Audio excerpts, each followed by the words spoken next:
हाँ भाई। हाँ कहाँ है? मैं तो क्रिकेट खेल रहा हूँ, मैदान में हूँ। ओवर स्मार्ट मत बन, जितना पूछ रहा हूँ उतना बता। अरे घर में ही रहूंगा ना, और कहाँ जाऊंगा। घर में ही रहना है, बाहर नहीं निकलना है, समझे? छत पे भी नहीं जाना है। क्यों भाई, छत पे क्यों नहीं जाऊंगा? बोल दिया ना, बस।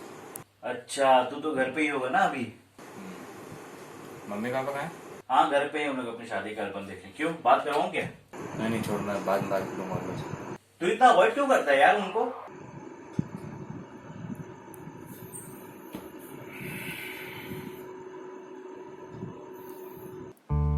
मेरा नाम है सोमेश माथुर और जो लोग मुझसे नफरत करते हैं वो भी मुझे सोमू ही कहते हैं। आप लोगों को तो कुछ हफ्ते ही हुए होंगे ना, पर मैं यहाँ अपने इस घर में पिछले 4.5 महीने से बंद हूँ। बट अनलाइक यू गाइस, किसी के कहने पे नहीं, अपनी खुद की मर्जी से। 22 नवंबर 2019 यही वो तारीख थी जिस दिन मैं आखिरी बार अपने घर से बाहर निकला था टू मीट फेबा तामंग, मेरी गर्लफ्रेंड या फिर मेरी एक्स गर्लफ्रेंड, खैर जो भी हो, उसी से मिलने निकला था घर से आखिरी बार। वो पतली दुबली और निहायत ही खूबसूरत लड़की जो काठमांडू से मुंबई सिर्फ मुझसे मिलने आई थी।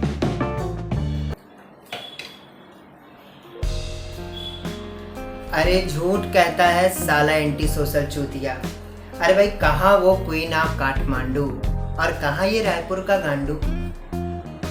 वो लड़की तमंग मुंबई यहाँ सिर्फ घूमने आई थी और ये छिछोरा लोकल ट्रेन में उससे टकरा गया था। झूठ बोलता है साला ये। वो सिर्फ इससे मिलने क्यों आएगी भला, तू बता मुझे। पर सोमू तो यही कहता है कि वो सिर्फ उससे मिलने आई थी यहाँ। कहीं तुम झूठ तो नहीं बोल रहे हो पिंटू? मैं काहे झूठ बोलूंगा यार बिल्लू भाई। पिंटू त्यागी ने आज तक कभी झूठ बोला है? क्या पता। फेबा से मेरी पहली मुलाकात कोलकाता के एक बुक फेस्ट में हुई थी और पहली ही मुलाकात में हमें यह समझ में आ गया था कि हम दोनों एक दूसरे के लिए ही इस धरती पे उतारे गए हैं। कोलकाता में 3 रातें और 2 दिन एक ही होटल के अलग अलग कमरों में बिताने के बाद हम दोनों अपने शहर लौट गए। पर क्योंकि फोन में हर रोज बात हो जाती थी, कभी दूरियों का एहसास ही नहीं हुआ। फोन यार, एक बार बिट्टू भैया को फोन कर लूं क्या? कर लेता हूँ।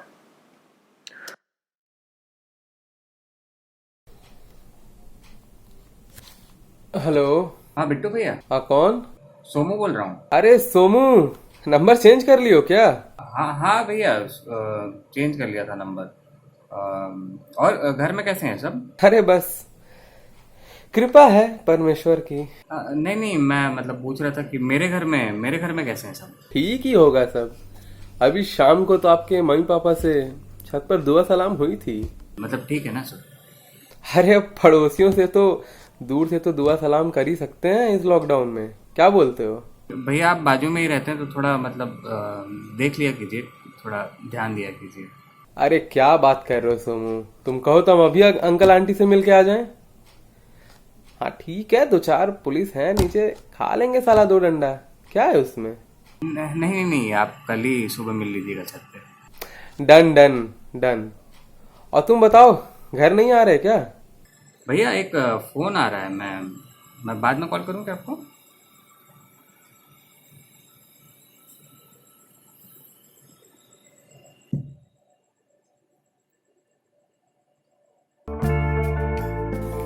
कॉफ़ी तो मुझे ब्लैक ही पसंद है, बगैर दूध बगैर चीनी। और मैं ना तो वीगन हूँ ना ही डायबिटिक, पर मुझे ऐसा लगता है कि चाय और कॉफ़ी में दूध और चीनी मिलाकर आप उसका टेस्ट बर्बाद कर देते हैं।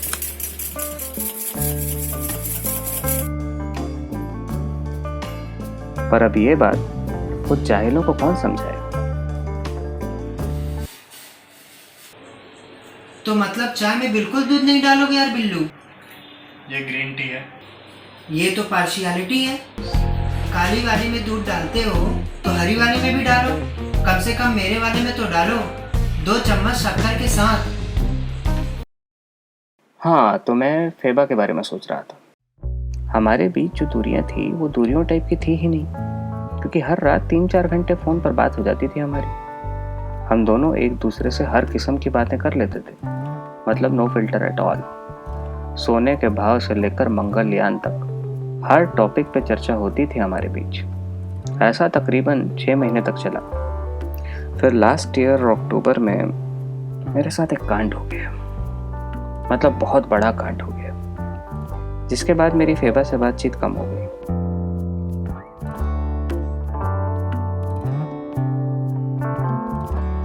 अरे बहुत मेहनत करते थे सोमू भैया अपने स्टार्टअप के पीछे।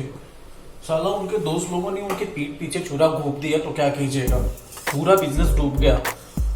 और कसम भोलेनाथ की मेहनत बहुत करते थे सोमू भैया। अगर कोई कहता है कि सोमू भैया मेहनत नहीं करते थे तो साला इस लॉकडाउन के टाइम ना उसके घर में घुस के उसकी गांड में कुत्ता काटे, और वापस अगर वो इंजेक्शन लगाने बाहर जाए तो उसी गांड में पुलिस डंडा मार के वापस उसको घर में घुसा दे। अरे मैं कहता हूँ मेहनती ही नहीं था साला चोमू सोमू। अरे भाई, बाप से पैसा लेकर तुम स्टार्टअप चालू कर रहे हो, और वो भी किस चीज का? Digital marketing. बंद हो गया धंधा। मैं बोला था उसे कि मेरे साथ ऑनलाइन भाजी सब्जी डिलीवरी का धंधा शुरू कर ले, तो साला मेरे मुंह पे घास दिया था गांडू। अब देख लो, धंधा बंद करवा के बैठा है। पर पिंटू भाई, तुम्हारी भी तो सब्जी भाजी की दुकान बंद हो गई, उसके पीछे किस काम चले का हाथ है? अरे क्या मट्टी का तेल पिला दिए यार भाई, ग्रीन टी के नाम पर। और अब फालतू बात मत करो, जाओ तुम दारू का इंतजाम करो कहीं से।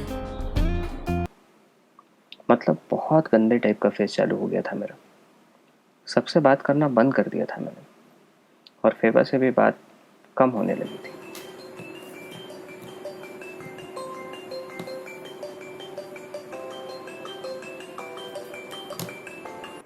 अरे यार, पापा क्यों फोन कर रहे हैं इतनी रात को? साला संजू को कॉल करता हूँ। हाँ, पापा क्यों फोन कर रहे हैं मेरे को? फोन उठा के खुद पूछ लेना। अरे सुन तुम तो एक काम कर, तो पापा को बोल कि सोमू जल्दी सो जाता है आजकल, इसलिए फोन नहीं उठा रहा है। और ये भी बोल दे कि तेरी शाम को बात हुई थी मेरे से और मैं ठीक हूँ, ठीक है? खुद बात क्यों नहीं कर लेता है भाई? जितना बोल रहा हूँ उतना करना तू चुपचाप। हाँ, और गैस वगैरह बंद है ना? हाँ, एक बार चेक कर। एक काम कर, तू आके चेक कर लेना। फोन रख चुकी है।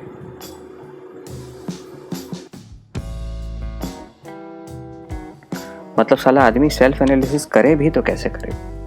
2 पल अपने जीवन के बारे में चिंतन करने बैठो तो फोन की घंटी पूरा ध्यान भंग कर देती है। खैर, फेबा को मैंने डिटेल में बताया था मेरे साथ हुए कांड के बारे में, पर उसने सिर्फ ये कहकर बात घुमा दी कि ये सब तो होता रहता है, चीयर अप। तो मैं भी उससे कटने लगा, और उसे ये लगने लगा कि शायद मैं उससे बोर हो गया हूँ। अरे उसे क्या पता था कि मैं तो साला जिंदगी से बोर हो गया था, पूरी तरह से। एक दिन जब मैं उनके कमरे में पहुंचा तो देखा कि सोमू भैया पंखे से लटकने की कोशिश कर रहे थे। तो मैं जैसे ही पहुंचा वो नीचे उतर गए और बोलने लगे, अरे जग्गू, मैं तो पंखे की धूल साफ कर रहा था। आप खुद बताइए कि कोई आदमी अपने टाई से पंखे की धूल कैसे साफ करेगा? तो हमने बोला कि सोमू भैया, या तो आप खुद चूतिया हैं या हमें चूतिया समझते हैं। अरे हाँ, मैं चूतिया हूँ, और चूतिया होने के साथ साथ गांडू भी हूँ। फेबा से बात करनी चाहिए थी मुझे, उसे अपनी हालत समझानी चाहिए थी, पर मैं तो अपने चूतियापे में चूर था। पर फेबा से रहा नहीं गया, और वो सीधे अपने दोस्त शेरू शेरपा की ट्रक में बैठकर मुंबई आ गई। और मुझे अननोन नंबर से फोन लगाकर उसने कहा, तेरे दर पर सनम चले आए, तू ना आया तो हम चले आए। और मैं अपनी सारी परेशानियां भूल गया। दौड़ता भागता पहुंच गया फेबा से मिलने बैंड्रा के उस रंगीन कैफे में।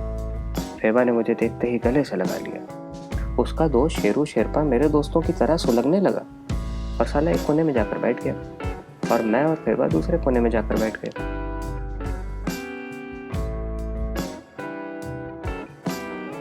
फेबा मुझे नेपाली में गाली बक रही थी, मैं सिर्फ सुन रहा था। उसकी आंखों से मेरी नजर हट ही नहीं रही थी। फिर अचानक वेटर आया और मेरा ट्रांस भंग हो गया। अचानक मेरी नज़र कैफ़े में बैठे बाकी लोगों पर पड़ी। ऐसा लगने लगा कि सब मुझे ही देख रहे हैं घूर घूर के। मेरे हाथ पाँव फूलने लगे, माथे से पसीना बहने लगा, सांसें छोटी होने लगी और धड़कन लग रहा था जैसे कभी भी रुक जाएगी। ऐसा लग रहा था कि ये जो चारों तरफ लोग बैठे हैं वो मुझे मार डालेंगे। मैं कुछ नहीं कर पाऊंगा। मैं वहाँ से भाग गया। फेबा मुझे देखती रही, मेरा नाम लेकर चिल्लाती रही, पर मैं भाग गया। बताओ यार बिल्लू, वो लड़की सिर्फ यहाँ मुंबई उस चोमू से मिलने आई थी और ये साला लोमड़ी की तरह दुम दबा के भाग गया। चूतिया साला। पर पिंटू भाई, तुम तो पहले कह रहे थे कि वो लड़की फेबा यहाँ सिर्फ मुंबई घूमने के लिए आई थी, सोमू से मिलने नहीं। और अब तुम कह रहे हो कि वो सोमू से ही मिलने आई थी। मुझे तो तुम्हारे ऊपर ही डाउट हो रहा है। अरे ऐसा मैंने थोड़ी ना बोला कि वो नेपालन सिर्फ यहाँ सोमू से मिलने आई थी। ऐसा तो वो बोल रहा है और सबको बता रहा है कि वो उसी से मिलने आई थी। देखो भाई बिल्लू, तुम मेरे ऊपर डाउट मत करो, मैं तुमको घर से निकाल दूंगा।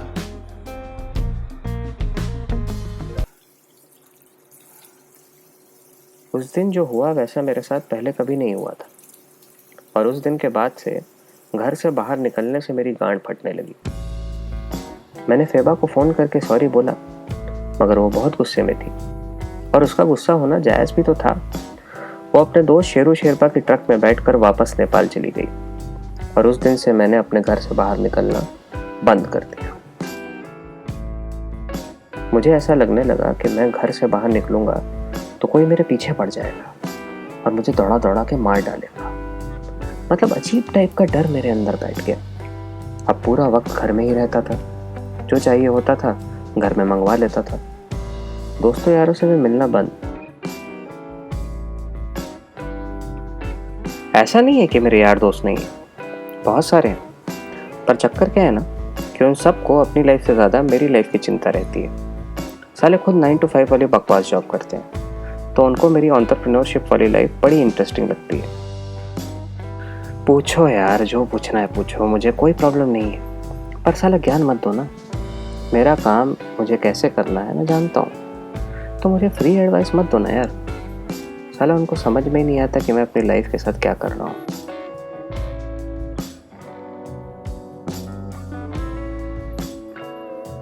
जिंदगी में एक ही ऐसा दोस्त मिला था जो मुझे सुनता था, समझता था, ज्ञान नहीं देता था। उसका नाम था नितिन बजाज, पर वो भी साला स्कूल के बाद कभी मिला ही नहीं। सोशल मीडिया में अकाउंट तक नहीं है उसका, पता नहीं साला कहाँ होगा। उसके अलावा बाकी दोस्त तो सब चूतिये ही मिले, तो मैंने उन चूतियों से मिलना जुलना ही बंद कर दिया। और कौन सा वो लोग मुझे बड़ा याद ही कर लेते थे। सोमू साला चूतिया बहुत सोचता है।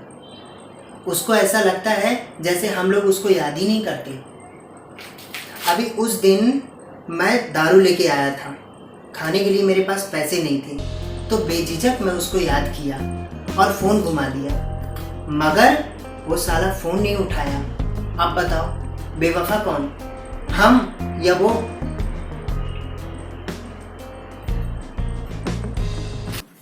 तो मतलब मैं घर में बंद था टोटली। पर फिर 10 मार्च 2020 होली के दिन मैंने फेसबुक पे फेबा की एक फ़ोटो देखी, उसके दोस्त शेरू शेरपा के साथ। दोनों एक दूसरे को मोमोज खिला रहे थे। मेरी जान सुलग के लाल चटनी हो गई, मुझसे रहा नहीं गया और मैंने फेबा को कॉल किया।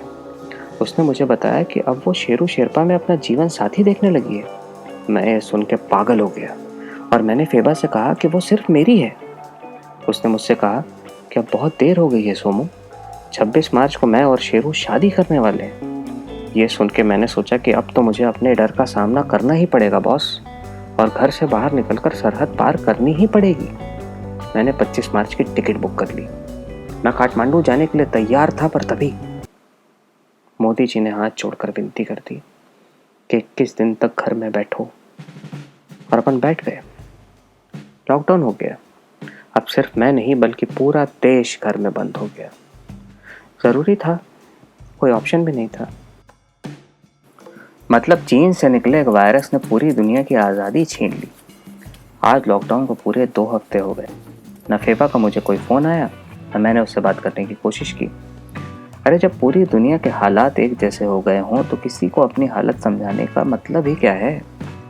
शायद फेबा और शेरू शेरपा ने शादी कर ली होगी, और अगर नहीं भी की होगी तो मैं क्या कर सकता हूँ। साले वैसे तो मैं खुद 4 महीने से घर में बंद था, और जब घर से बाहर निकलने की ठानी तो इस वायरस ने सारे दरवाजे बंद कर दिए। तो एक बात तो क्लियर है, ये कायनात ही नहीं चाहती कि मैं घर से बाहर निकलूं। तो ठीक है भाई, नहीं निकलूंगा।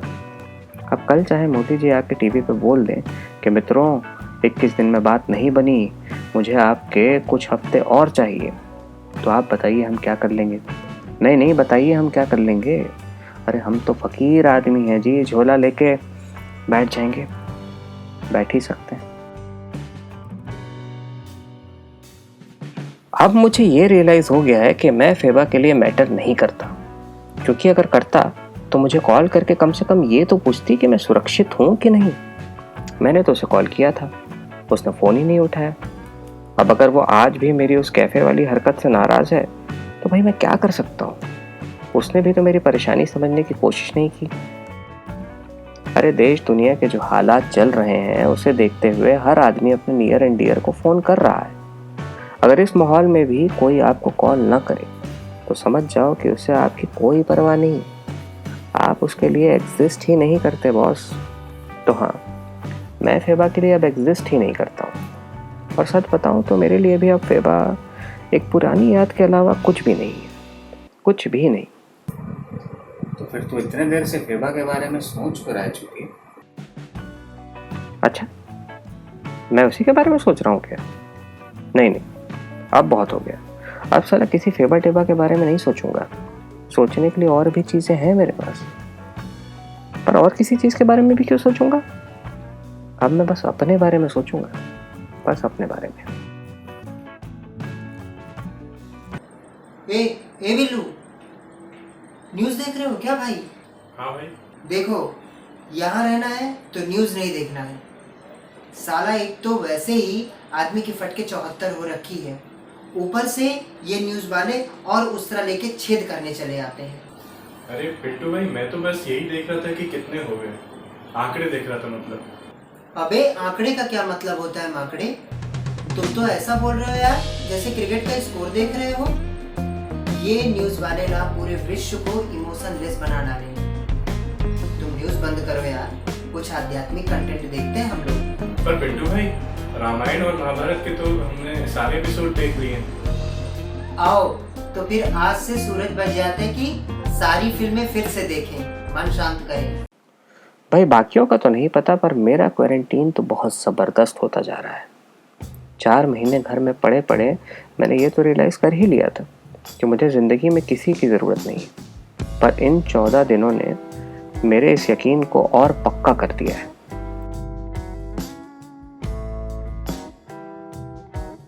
मुझे लगता है कि लोग घर बैठे बैठे पगला रहे होंगे, पर मैं तो घर बैठे बैठे निर्वाण की प्राप्ति कर रहा हूँ। नहीं, मैं बिंज वॉच नहीं कर रहा हूँ। मेरे पास तो सिर्फ एक ही फिल्म है यार, गैंग्स ऑफ वासेपुर। मैं इसी फिल्म को रोज़ देखता हूँ, और रोज़ इससे एक नई बात मुझे समझ में आती है। रोज़ एक नया मैसेज मुझे इस फिल्म से मिलता है। मैं जानता हूँ कि इस समय लोग बिंज वॉच कर रहे होंगे, सीज़न पे सीज़न ख़त्म कर रहे होंगे, पर उन चूतियों को इस बात का ज़रा सा भी अंदाज़ा नहीं है कि वो एडिक्ट होते जा रहे हैं।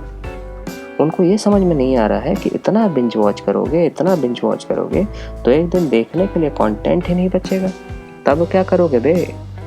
इसलिए भैया अपना सीधा साधा फंडा है, अपन ने ना तो वाईफाई कनेक्शन लिया है, ना ही अपने पास जियो का सिम है। अबे अगर सोशल डिस्टेंसिंग करना ही है तो पूरी तरह से कटो ना बे। अरे मुझे बहुत चिंता होती रहती है सोमू भैया की। दिन भर घर में बैठे बैठे हिंदी पिक्चर देखते रहते हैं नेटफ्लिक्स पे। अभी तो उनके पास इंटरनेट भी नहीं है। साला होली वाले दिन जब फेसबुक पे उन्होंने फेबा का फोटो देखा शेरू शेरपा के साथ, उन्होंने अपना वाईफाई तोड़ दिया और उसका वायर निकाल के अपने छाती पर मारने लगे। वो तो हम वहीं थे, उनको रोक लिए, ये तो मर जाते। अब इस लॉकडाउन में विदाउट इंटरनेट वो कैसे रहते होंगे? अम्मा यार, चूतिए हैं वो लोग जो समझते हैं कि इंटरनेट के बिना इंसान रह नहीं सकता। जो ऐसा मानता है उसने जिंदगी में कभी किताबें नहीं पढ़ी। हम तो किताबों के शौकीन हैं भाई। और ये किताब नेग्लेक्टेड पोएम्स बाय गुलजार साहब, इस किताब के तो टाइटल से ही मैं बहुत रिलेट कर पाता हूँ। मतलब मैं भी बहुत नेग्लेक्टेड रहा हूँ समाज की नज़रों में। जिसके पास ऐसी किताब हो उसे इंटरनेट की क्या आवश्यकता है भाई? अरे मैं तो कहता हूँ जिसके पास ये किताब है उसे किसी दूसरी किताब की भी क्या ज़रूरत है? तो मेरे पास बस यही किताब है और कोई किताब नहीं है मेरे पास। अरे मुझे ज़रूरत ही नहीं है किसी दूसरी किताब की।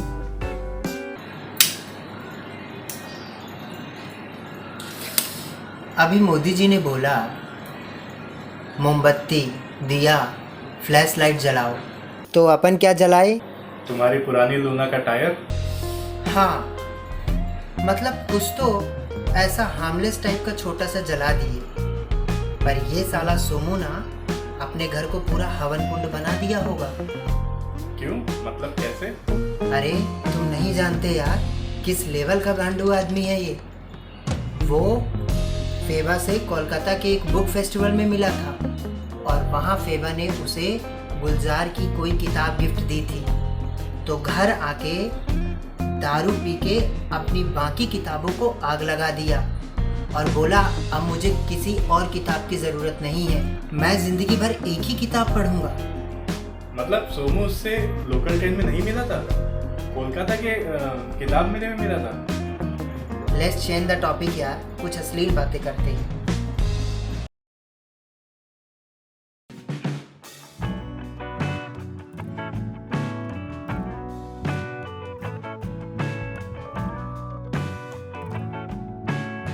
तो यार अपना सीधा साधा फंडा है, एक ही फिल्म एक ही किताब। वैसे गुलजार साहब की पोइट्री पढ़ो तो ऐसा लगता है दिन में कुछ काम किया है, खाली नहीं बैठे हैं। क्योंकि उनकी हर पोएम में एक नया शब्द जरूर सीखने को मिलता है। तो हर रोज एक नया शब्द सीखना क्या किसी काम से कम है? जैसे आज मैंने एक नया शब्द सीखा, मुगालता, मतलब इल्यूजन। फेबा को मुगालता है कि मैं उसके बिना जी नहीं सकता। जग्गू को मुगालता है कि मैं अगला स्टीव जॉब्स बनूंगा। पिंटू त्यागी को मुगालता है कि वो मेरे बारे में सब कुछ जानता है। मेरी मम्मी को मुगालता है कि मैं सबसे सुंदर हूँ। और मुझे मुगालता था कि मैं अपनी मंजिल जरूर हासिल कर लूंगा।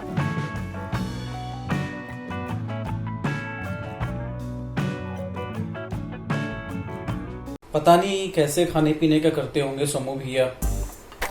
हम उनके बिल्डिंग से 2 बिल्डिंग की दूरी पे रहते हैं, तो ये नहीं कि हमें फोन करके बोल दें अरे जग्गू तुम खाना बनाते हो तो हमारे लिए बना के गेट के पास छोड़ जाना। तो नहीं, उन्हें सेल्फ डिपेंडेंट बनना है। मुझे तो यही डर लगा रहता है कि कहीं भूख के मारे वो चाइनीज लोगों की तरह कीड़े तल के खाना शुरू नहीं कर दे।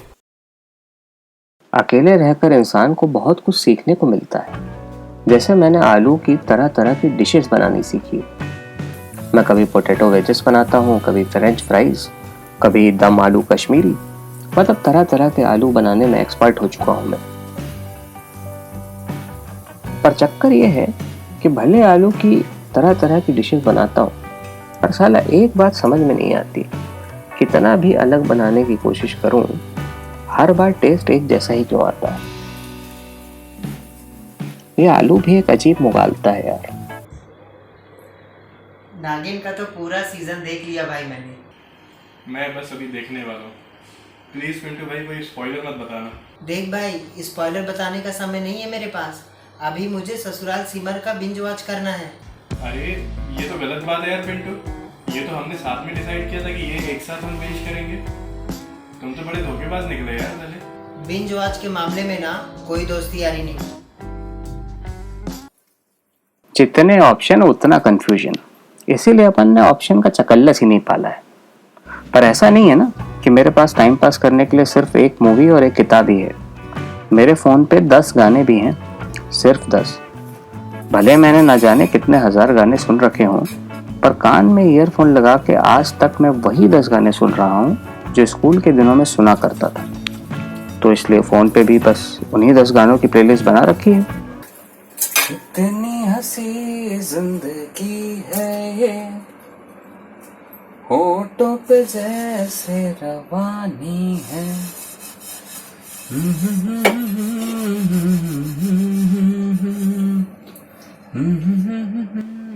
वाह, इतने देर से मैंने फेबा के बारे में भी नहीं सोचा।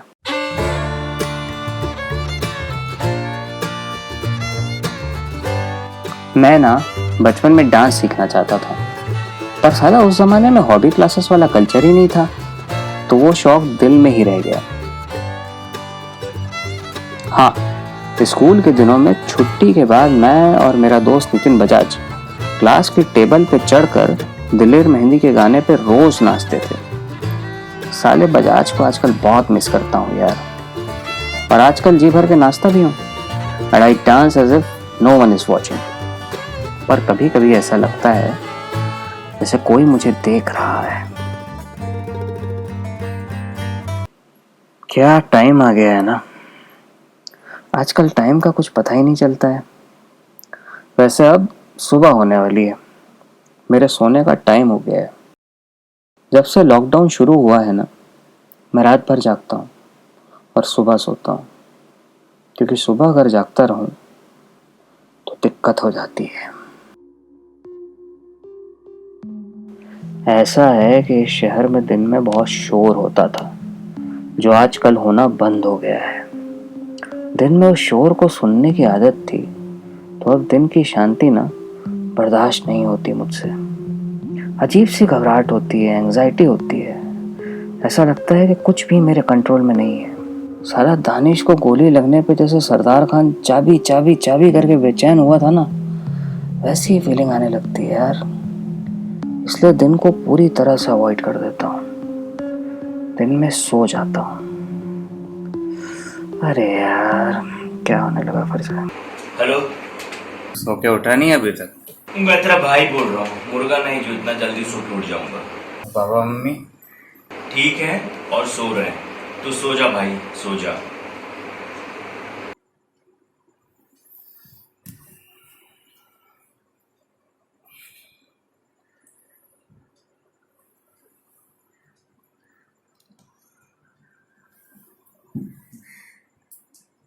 तो पूरा दिन सोता हूँ और आंखें खोलता हूँ सीधा दिन ढलने के बाद। एक्चुअली ये रूटीन मुझे अच्छा लगने लगा है। शायद लॉकडाउन के बाद भी मैं यही रूटीन फॉलो करूँगा। एक मिनट, क्या ये लॉकडाउन कभी ख़त्म होगा? मुझे तो लगता है कि ये लॉकडाउन कभी ख़त्म नहीं होने वाला। इस लॉकडाउन के ख़त्म होने से पहले ही हम सब ख़त्म हो जाएंगे। ये पूरी दुनिया ही ख़त्म हो जाएगी। अब तक तो सभी को समझ में आ जाना चाहिए था कि ये भगवान का एंड गेम चल रहा है। बहुत हो गई इंसान की बकचोदियाँ। अब कुदरत से इंसान का एम्बिशन बर्दाश्त नहीं किया जा रहा है। इसीलिए कुदरत ने इस वायरस को जन्म दिया है। तो मरेंगे सब, कोई नहीं बचेगा। भैया बात साफ है कि आधी दुनिया को ये वायरस निकल जाएगा और बाकी की दुनिया को इस वायरस का डर। पर मरेंगे तो सभी। अच्छा ही है ना, कोई किसी को छोड़ के नहीं जाएगा, बल्कि सब के सब एक साथ ही निकल लेंगे।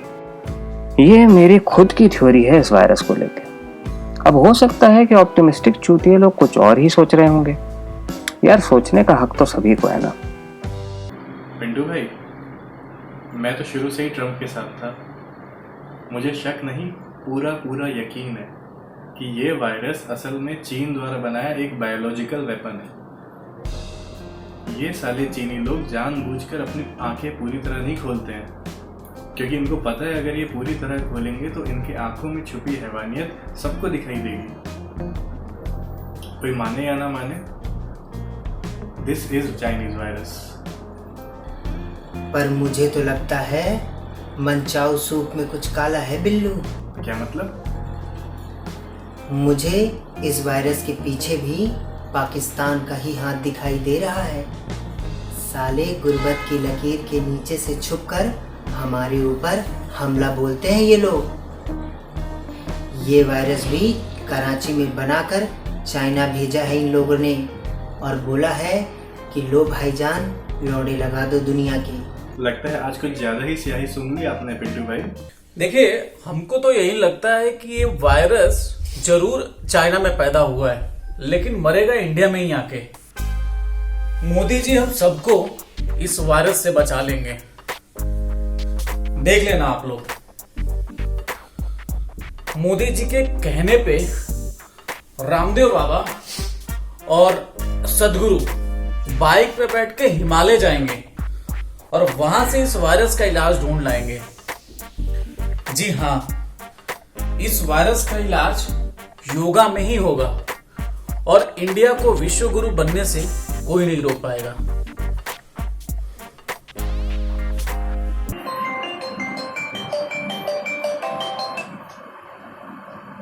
हाँ मम्मी। हाँ, क्या महाराष्ट्र की हालत खराब है? नहीं पता, होगी, पता नहीं, न्यूज़ देखता ही नहीं मैं। आप लोग तो ठीक हो ना? संजू से बात तो होती है मेरी। और पापा कैसे हैं?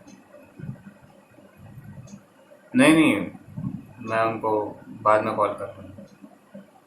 बाद में कॉल कर लूँगा मैं उनको, मैं कुछ काम कर रहा हूँ। क्या काम? क्या है? एक काम है छोटा सा, मैं करता हूँ, फिर बाद में कॉल करता हूँ, ठीक है?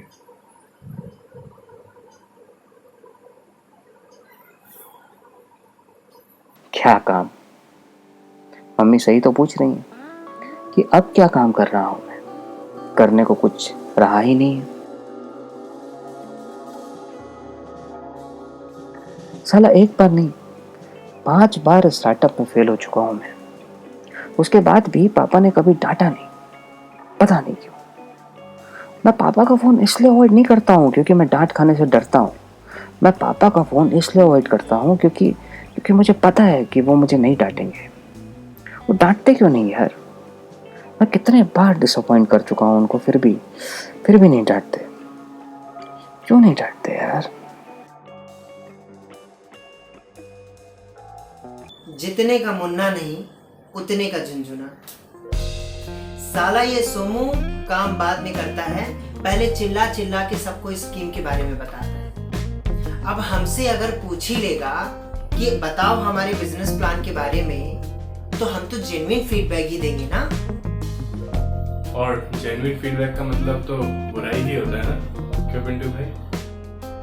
नहीं मतलब, हाँ मतलब कुछ ऐसा ही समझ लो यार बिल्लू। पहले तो हमारा बॉस वर्क फ्रॉम होम करवा रहा था, लेकिन साला 4-5 दिन से कोई काम ही नहीं दे रहा। हम भी कम थोड़ी ना है, नजर में बने रहने के लिए ऑफिस ग्रुप में इकोनॉमी के बारे में एक ऐसा आर्टिकल डाल देते हैं जिसे हम खुद नहीं पढ़ते।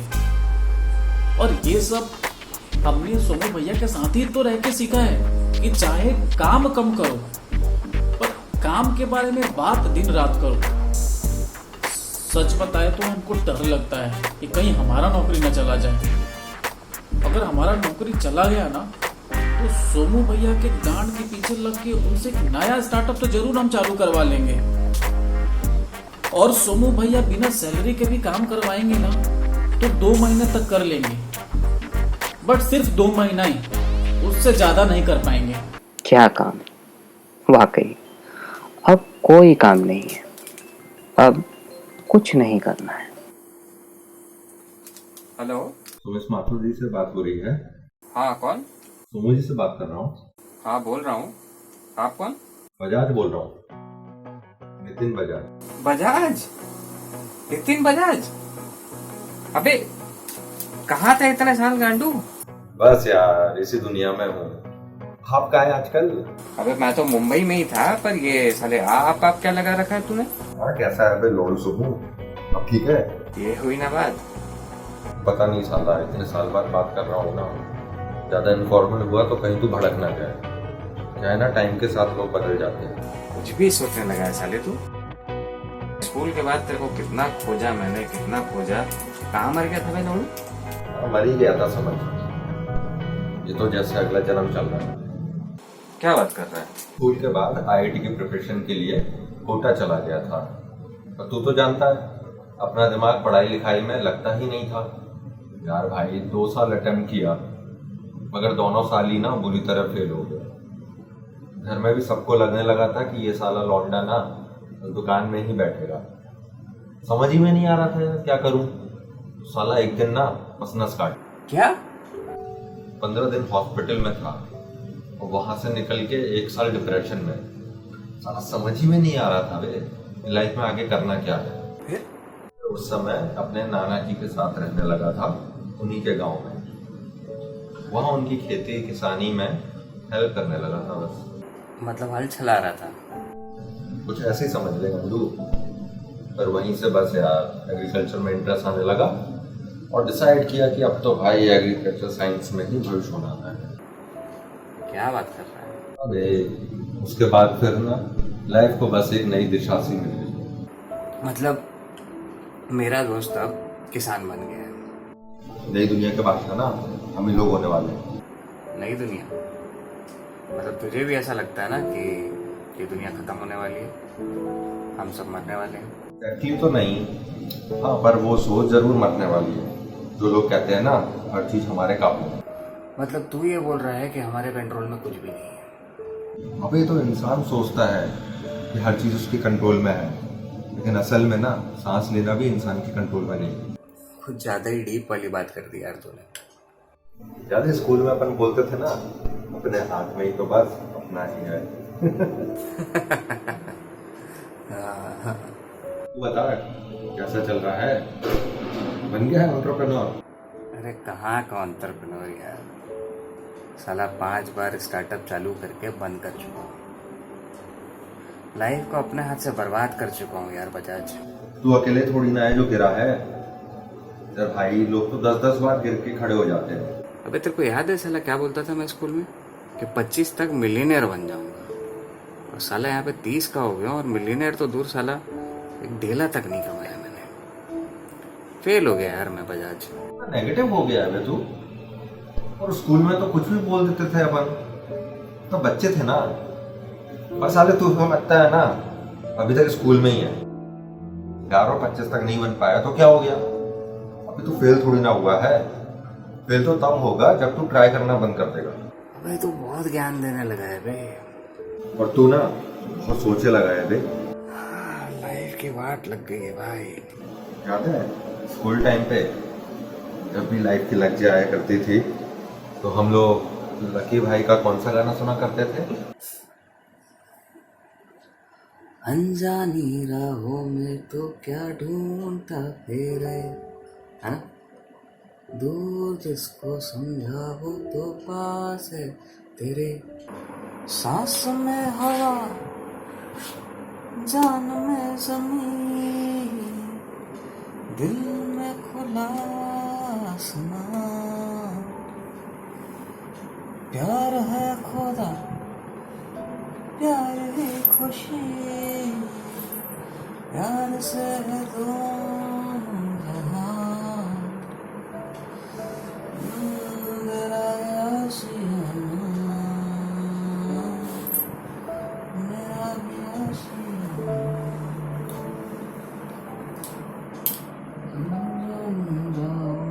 तू क्या ढूंढता है?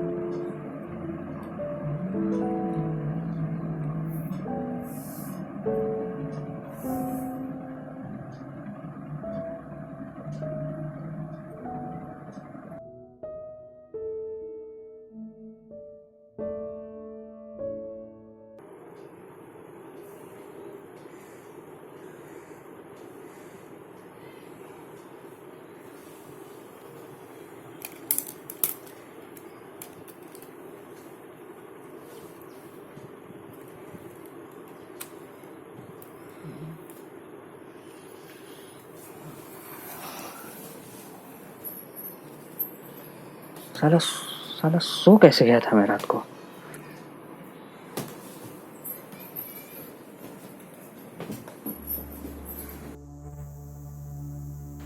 करूं यार, क्या करूंगा अब? अरे यार, घर में सब ठीक होंगे ना? दिक्कत तो नहीं होगी घर में। संजू को कॉल करता हूँ। जो फोन क्यों नहीं उठा रहा है? मम्मी को कॉल करता हूँ।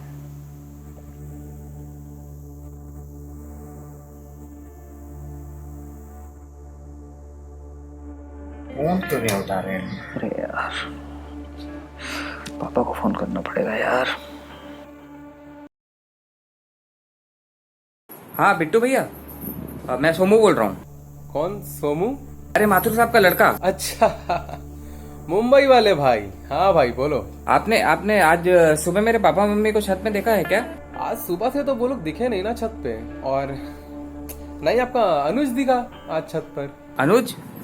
अनुज नहीं, अनुज नहीं, मेरे भाई का नाम संजू है। हाँ हाँ, संजू ही तो आपका अनुज है। अरे भैया सुनिए ना प्लीज, आप थोड़ा मेरे घर जाके देख के बता सकते हैं क्या कि सब ठीक है ना? सोमू भाई, अभी मैं रामायण देख रहा हूँ तो थोड़ी देर से जाके बताता हूँ ना आपको। तो थोड़ा जल्दी बता दीजिए भैया प्लीज। भाई 1 घंटे में बताता हूँ, ठीक है? जय श्री राम, रखता हूँ।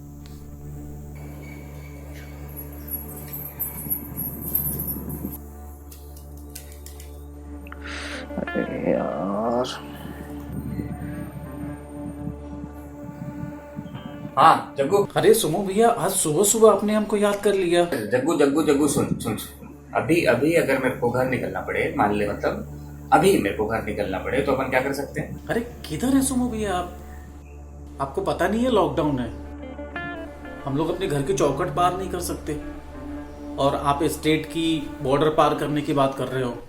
रख चूतिया, फोन रख गांडू।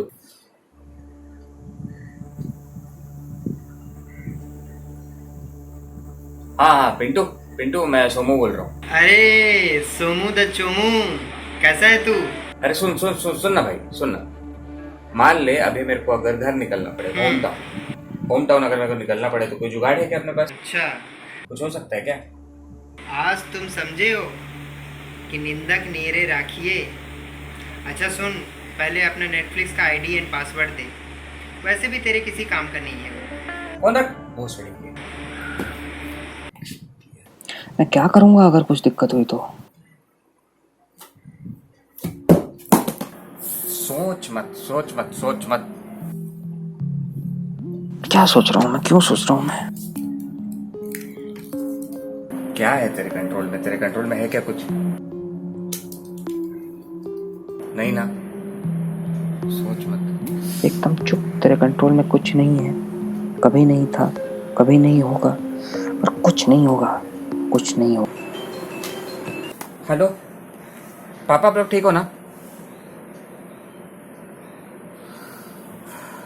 वो लोग ठीक है, कोई दिक्कत नहीं है। रामायण देखते वक्त फोन को साइलेंट में कर लेते हैं। साला पता नहीं क्या क्या सोचने लगता हूँ मैं, इसीलिए रातों को नहीं सोता, दिन में सोता हूँ। दिन बर्दाश्त नहीं होता मुझसे, क्योंकि दिन में अजीब से डरावने ख्याल आने लगते हैं मेरे मन में। ऐसे ख्याल जो मैं मन में भी नहीं बोल सकता। ऐसा लगता है कुछ बुरा हो जाएगा और मैं कुछ नहीं कर पाऊंगा। एंग्शियस होने लगता हूँ, ऐसा लगता है कुछ भी मेरे कंट्रोल में नहीं है। पर हमारे कंट्रोल में वैसे भी क्या है? बजाज ठीक ही तो कह रहा था कि हमारे कंट्रोल में कभी कुछ था ही नहीं। और अभी जिस दौर से हम गुजर रहे हैं, उस दौर से बेहतर हमें कोई और नहीं सिखा सकता कि हमारे कंट्रोल में कुछ भी नहीं है। पता नहीं कितने लोगों ने कितना कुछ प्लान किया होगा, पर क्या किसी ने कभी सोचा था कि एक वायरस की वजह से पूरी दुनिया एक साथ मजबूर हो जाएगी, एक साथ सबके प्लान चौपट हो जाएंगे? तो हमारे कंट्रोल में कुछ भी नहीं है। और अगर हमारे कंट्रोल में कुछ है तो वो ये मोमेंट। हाँ यार बजाज, हमारे कंट्रोल में ये मोमेंट ही तो है। ये मोमेंट जो अभी गुजर रहा है, और मैं इसे कैसे गुजार रहा हूं? आज पता नहीं कितने दिनों के बाद पापा से बात हुई। आज फिर उन्होंने मुझे नहीं डांटा, पर आज मैंने उनसे पूछ ही लिया कि मैंने आपको इतने बार डिसअपॉइंट किया है, आपके लिए कुछ नहीं कर पाया हूँ, फिर भी आपने मुझे कभी डांटा क्यों नहीं? पापा हंसने लगे। पापा ने कहा, अबे तुझे किसने बोला कि मैं तुझसे डिसअपॉइंट हुआ हूँ? तू बने बनाए रास्तों पे चलने को तैयार नहीं है, अपना रास्ता खुद बनाना चाहता है, और मैं तेरी इस जिद की रिस्पेक्ट करता हूँ। जिद की रिस्पेक्ट करता हूँ? अजीब बात कर दी यार पापा ने। उन्होंने कहा कि तुझे बड़ी सक्सेस चाहिए तो उसके लिए तो बड़ा सब्र रखना पड़ता है ना। तो चाहे जितने बार गिरना है गिर, पर चलता रहे, ट्राई करता रहे। और डिसअपॉइंट तो मुझे तब करेगा जब तू ट्राई करना बंद कर देगा। पापा ने तो एकदम बजाज टाइप की बात कर दी यार।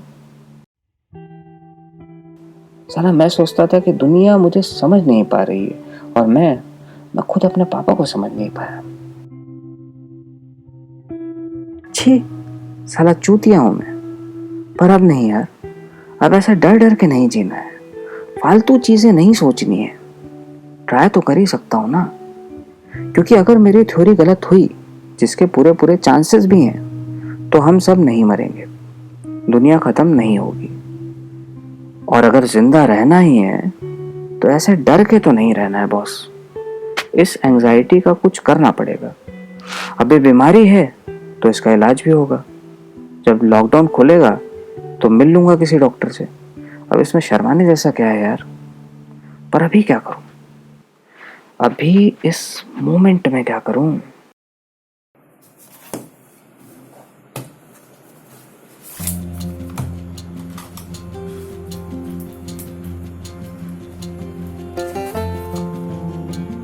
मैं कोई किताब नहीं लिख रहा हूँ, ना ही कोई शायरी लिख रहा हूँ। मैं ये लिख रहा हूँ कि पिछले 7 सालों में मैंने क्या क्या गलतियाँ की हैं। 7 साल में 5 स्टार्टअप्स, यही थी मेरी सबसे बड़ी गलती। क्यों किसी एक स्टार्टअप को लंबे समय तक कंटिन्यू नहीं किया मैंने? क्योंकि खुद से बड़ी अनरियलिस्टिक टाइप की एक्सपेक्टेशंस रखता था मैं। कोई बिजनेस शुरू करता था तो तुरंत प्रॉफिट के बारे में सोचने लगता था, और अगर खुद के दिमाग में प्रॉफिट का ख्याल ना भी आए तो दोस्त लोग पूछ पूछ के याद दिला देते थे। क्यों सुनता था मैं दोस्तों की? वो गलत नहीं थे जो मुझसे सवाल पूछते थे, मैं गलत था क्योंकि मैं उनको जवाब देना जरूरी समझता था। क्यों सबको समझाना जरूरी समझता था मैं? जब कोई मेरे प्लान समझता नहीं था तो मुझे लगने लगता था कि शायद मेरे प्लान्स में ही कोई कमी है। खुद पे डाउट करने लगता था और बीच में ही काम अधूरा छोड़ देता था। कोई काम शुरू करने के लिए एक पैशन की जरूरत होती है जो मुझ में था, पर उसे करते रहने के लिए पेशेंस की जरूरत होती है जो मुझ में नहीं था। तो अब पापा की बात समझ में आ रही है। बड़ी सक्सेस बड़ा सब्र मांगती है। अपनी मर्जी से बंद होना और बंद कर दिए जाने में फर्क होता है, और कितना होता है ये तो आज जान लिया है मैंने। अब इस बंद से बाहर निकलना है, निकल के एक नई शुरुआत करनी है। क्या करना है ये नहीं पता, पर अब जो भी करूंगा उसे किसी को समझाने की कोशिश नहीं करूंगा, सब्र से करूंगा और पूरा करूंगा। बंद होकर खुल गया हूं, अब जब खुलूंगा तो खुल के जीऊंगा। ट्राई तो कर ही सकता हूं।